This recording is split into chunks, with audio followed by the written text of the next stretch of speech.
A N square by V square और v minus N B equal to N R T.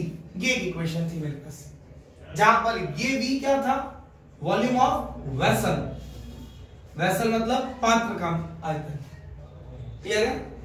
अगर हम लोग इसमें बात करें v equal to P A N square by V square की बात करते हैं अगर हम लोग, तो इसको हम लोग और अच्छे तरीके से कैसे देख सकते हैं, आइए अब इसको देखते हैं। प्रेशर को हम लोगों ने ले लिया कि यहां पर क्वेश्चन जो पूछे जाते हैं, पहला तो ए और बी के बारे में। तो ए तो क्या था, अट्रैक्शन फोर्स मतलब आकर्षण बल, और बी क्या था, एक्सक्लूडेड वॉल्यूम, ठीक है, मतलब आयतन, वांछित आयतन मतलब जिसे छोड़ दिया गया। क्लियर है? और ये दोनों क्या बताते हैं, इसका सिग्निफिकेंस। अब आते हैं दोनों की सिग्निफिकेंस का मतलब इसकी महत्व, इन दोनों का क्या महत्व है यहां पर। सेकंड बात आती है इनकी इकाई, यूनिट। ये एक इंपॉर्टेंट फैक्टर है। यूनिट की बात करें तो हम लोग एक चीज पता है कि मल्टीप्लाई और डिवाइड आप किसी को भी कर सकते हो, मतलब केजी को मीटर से मल्टीप्लाई कर सकते हो, बट कभी 1 किलो में 1 लीटर जोड़ सकते हो क्या, या 1 किलो से 1 लीटर माइनस कर सकते हो क्या। मतलब मल्टीप्लाई डिवाइड कोई भी यूनिट में हो सकते हैं, बट प्लस और माइनस हमेशा सेम यूनिट में होते हैं। तो मतलब उसी चीज का फायदा उठाएंगे। डायमेंशन के according A N square by V square किसके बराबर होगा, प्रेशर की यूनिट के बराबर होगा, और प्रेशर की यूनिट क्या ले रहे हैं हम लोग, एटीएम। तो यहां से ये किसके बराबर होगा, A N square by V square किसके बराबर, एटीएम। क्लियर है? या फिर न्यूटन पर मीटर स्क्वायर, या फिर हम लोग क्या कर सकते हैं, न्यूटन पर मीटर स्क्वायर, इसी के अकॉर्डिंग ले रहे हैं हम लोग। ठीक है, तो यहां से देखें तो A N square by V square किसके बराबर आ गया, न्यूटन पर मीटर स्क्वायर। तो यहां से मैं इसको और भी अगर देखें तो एटीएम के फॉर्म में देखें तो मैं इसकी एक यूनिट ही निकालना चाहता हूं। तो ए इक्वल टू न्यूटन पर मीटर स्क्वायर की जगह अगर बात करें एटीएम मल्टीप्लाई बाय वॉल्यूम का स्क्वायर मतलब डेसीमीटर क्यूब या फिर सेंटीमीटर क्यूब का स्क्वायर, या फिर लीटर स्क्वायर लिख दूं क्या सीधे, ठीक है, अपॉन मोल का स्क्वायर, एन स्क्वायर मतलब मोल स्क्वायर। तो पहली यूनिट क्या बन गई, एटीएम लीटर स्क्वायर और मोल्स इनवर्स स्क्वायर। और न्यूटन मीटर में दूं तो लीटर को हम लोग सेंटीमीटर में लेते हैं, ठीक है, और ये न्यूटन मीटर में लेते हैं। तो अगर हम लोग यहाँ क्या करें, यहाँ मीटर क्यूब ना लेकर के मीटर की पावर 6 लेनी पड़ेगी, और लीटर तो सेंटीमीटर क्या होता है, डेसीमीटर होता है, और लीटर स्क्वायर का तो 10³ मीटर। तो आप यहाँ पर एक यूनिट इसमें रख सकते हैं। क्लियर है? फिर आप इसको घर पे एक बार चेंज करिएगा न्यूटन मीटर वाले केस में। और बी क्या है आपका, वॉल्यूम।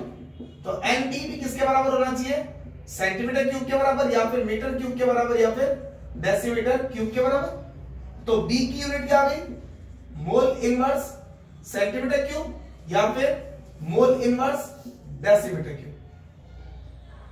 ठीक है, क्योंकि मोल कहां चला जाएगा, इनवर्स के फॉर्म में। क्लियर हुआ भाई ये पॉइंट यहां तक, कोई दिक्कत इसमें? ठीक है, अब अपन देखते हैं इसमें अगर एक आध फैक्टर को ज्यादा या कम किया जाए तो क्या फर्क पड़ेगा। ठीक है, उतारिए इसमें।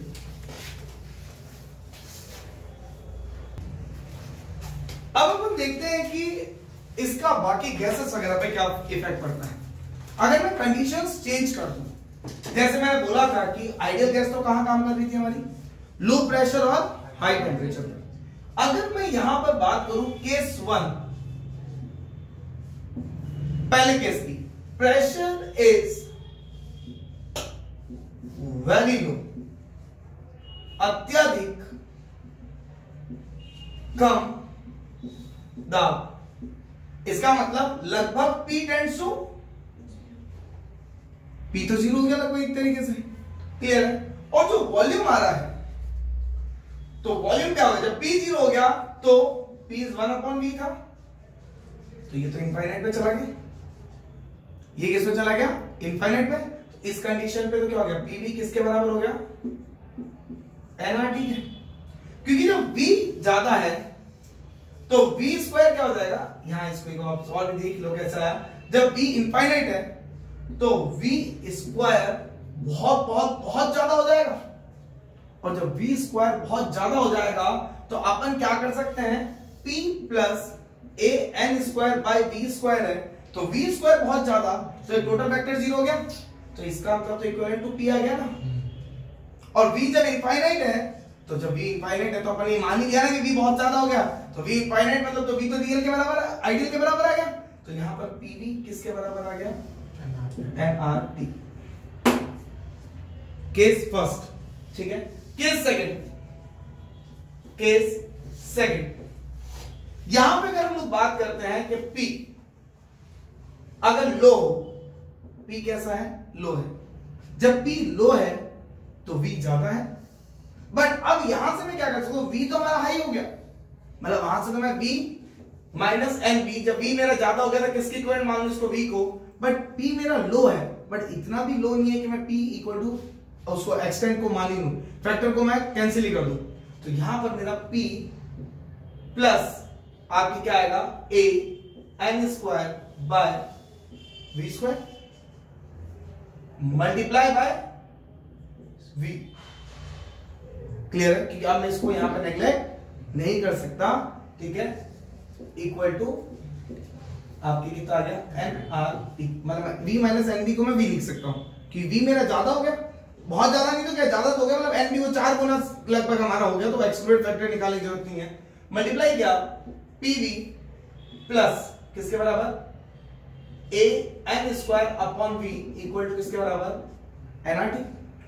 अगर मैं इसको nRT से डिवाइड कर दूं, किससे डिवाइड कर दूं, डिवाइड बाय nRT, तो PV बाय nRT, क्लियर है, प्लस A nRT से n by VRT, A cancel, n cancel हो जाएगा, इक्वल टू 1 आ जाएगा।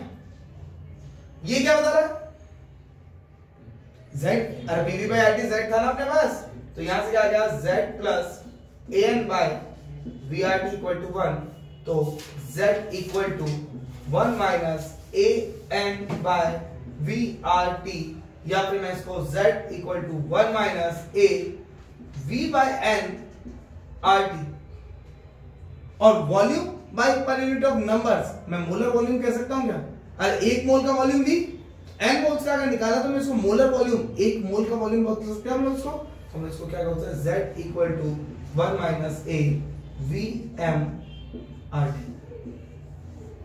ये केस का जब आपका प्रेशर लो हो। जब बात करते हैं लो हो प्रेशर बट टेम्परेचर कैसा हो, हाई, प्रेशर लो ले लिया, टेम्परेचर हाई, ये तो कंडीशन ही किसकी हो गई, आइडियल गैस की, तो यहां PV किसके बराबर, और केस फोर्थ, केस आ गया, केस फोर्थ कहता है जब प्रेशर कैसा हो, हाई।